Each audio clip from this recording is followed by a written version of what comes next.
দেশ জুড়ে সবার মুখে একই শব্দ, উই ওয়ান্ট জাস্টিস। তবে বিচার নিয়ে কি বলছে ভারতীয় আইনের রেকর্ড? কতজন অভিযুক্ত পায় সাজা? শুনলে চমকে উঠবেন আপনিও। আরজিকর কাণ্ডের পর ধর্ষণের বিরুদ্ধে বিচার চেয়ে উত্তাল গোটা দেশ। দিকে দিকে হচ্ছে প্রতিবাদ, বিক্ষোভ। তবে থামেনি ধর্ষণ। এই পাশবিক অত্যাচারের সাজা কি হচ্ছে? তথ্য বলছে সিংহভাগ অভিযুক্তই ছাড়া পেয়ে যান। ছাড়া পাওয়ার পর তাদের রাজকীয় ভঙ্গিতে বরণ করে নেওয়ার নিদানও নেহাত কম নয়। সম্প্রতি এমনই ছবি দেখা গেল উত্তরপ্রদেশের বারাণসীতে। জামিনে মুক্তি পাওয়ার পর ধর্ষণে অভিযুক্ত দুই বিজেপি নেতাকে রীতিমতো ফুলমালা দিয়ে বরণ করে নিলেন অভিযুক্তরা। হাতরাস থেকে হাঁসখালি, ছবিটা সব জায়গায় একই। কামদুনি ধর্ষণ কাণ্ডে এখনো সাজা হয়নি অভিযুক্তদের।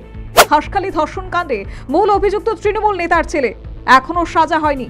হাতরাস ধর্ষণ কাণ্ডে 4 অভিযুক্তের মধ্যে 3 জন মুক্তি পান। তারা উচ্চ বর্ণের প্রভাবশালী বলেই পরিচিত। বারাণসীতে ছাত্রীকে গণধর্ষণে অভিযুক্ত দুই বিজেপি নেতা জামিনে মুক্তি পান।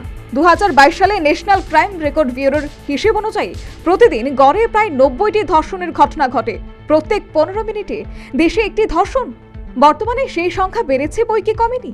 তবে তথ্য বলছে সাজা হয় মাত্র 27 থেকে 28% অভিযুক্তের। প্রায় 70% অভিযুক্তরা ছাড়া পেয়ে যায়।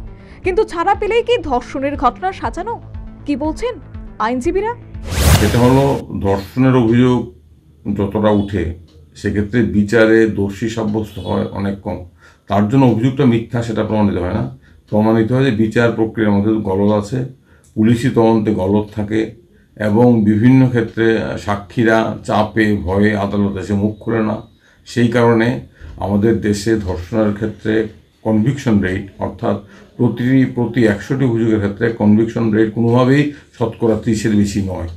অর্থাৎ অধিকাংশ মামলায় অভিযুক্তরা খালাস হয়, তারা অব্যাহতি পেয়ে যায়।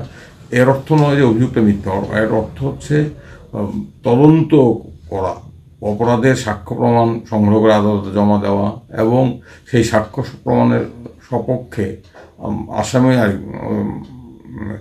সাক্ষীদের আদালতে হাজির করানোর ক্ষেত্রে পুলিশের ব্যর্থতা। আইন এনে কি এই সমস্যার সমাধান সম্ভব? নতুন আইন আনলে কি ন্যায় বিচার পাবেন নির্যাতিতারা? এই প্রশ্নের উত্তরেও রয়েছে নানান জটিলতা। 2019 থেকেই রয়েছে ফার্স্ট ট্র্যাক কোর্ট। BNS 66 থানায় ধর্ষণ করে খুনের ঘটনায় ন্যূনতম 20 বছরের কারাদণ্ড অথবা আজীবন কারাদণ্ড অথবা মৃত্যুদণ্ডের বিধান রয়েছে। তারপরেও সাজা হওয়ার উদাহরণ কম। কারণ যে তদন্তের উপর নির্ভর করে থাকে বিচার প্রক্রিয়া, সেই তদন্তই অনেক সময় প্রভাবিত করা হয় বলে মত আইনজীবীদের। সম্প্রতি আরজিকর কাণ্ডেও বিস্তর প্রশ্ন আছে পুলিশের ভূমিকা নিয়ে। এছাড়াও রয়েছে দেশের আইন ব্যবস্থায় উপযুক্ত পরিকাঠামোর অভাব। সব মিলিয়ে বিচার প্রক্রিয়া হয় দীর্ঘমেয়াদী।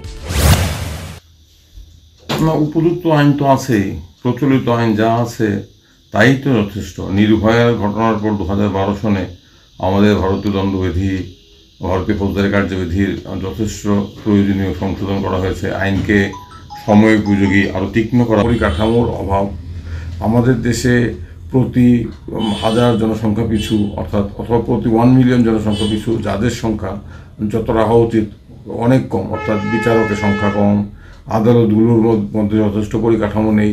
সেই সমস্ত কারণে মামলাগুলো বছরের বছর প্রলম্বিত।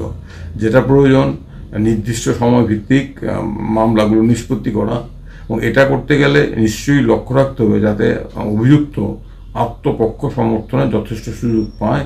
দ্রুত বিচারের নামে অবিচার করা কোনোভাবেই ঠিক নয়, কিন্তু পাশাপাশি যেটা গুরুত্ব দিতে হবে যাতে বিচারটা দ্রুত সম্পন্ন হয়, বছরের পর বছর বিচার প্রক্রিয়া প্রলম্বিত না হয়। সেটা বন্ধ করতে গেলে যেটা দরকার, প্রথমত তদন্ত, সময়ভিত্তিক তদন্ত করা, তদন্তের পর চার্জশিট দেওয়ার পর সাক্ষী গ্রহণের কাজটা শুরু করা, আদালতগুলো পর্যাপ্ত সংখ্যক আদালত তৈরি করা, পর্যাপ্ত সংখ্যক বিচারক তৈরি করা, আদালতগুলোতে সঠিক কথায় আছে justice delayed is justice denied.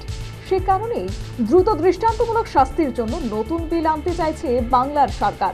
যদিও আইনজ্ঞরা বলছেন এই সবই রাজনৈতিক স্বার্থ। তদন্ত সঠিক না হলে সুবিচার পাওয়া আশারই গল্প মাত্র। উপযুক্ত পরিকাঠামো ছাড়া অত্যন্ত দ্রুত বিচারে আশা করা অনেক ক্ষেত্রেই সুবিচারের পরিপন্থী হয়ে ওঠে। বিভিন্ন মানবাধিকার সংগঠনের মতে ধর্ষণে অভিযুক্তদের মধ্যে যারা মুক্তি পান তাদের অধিকাংশই প্রভাবশালী। যে 27 বা 28% অভিযুক্ত সাজা পায় তাদের মধ্যে অধিকাংশই আর্থিক ও সামাজিকভাবে পিছিয়ে পড়া শ্রেণীর। Bureau report, news vanguard.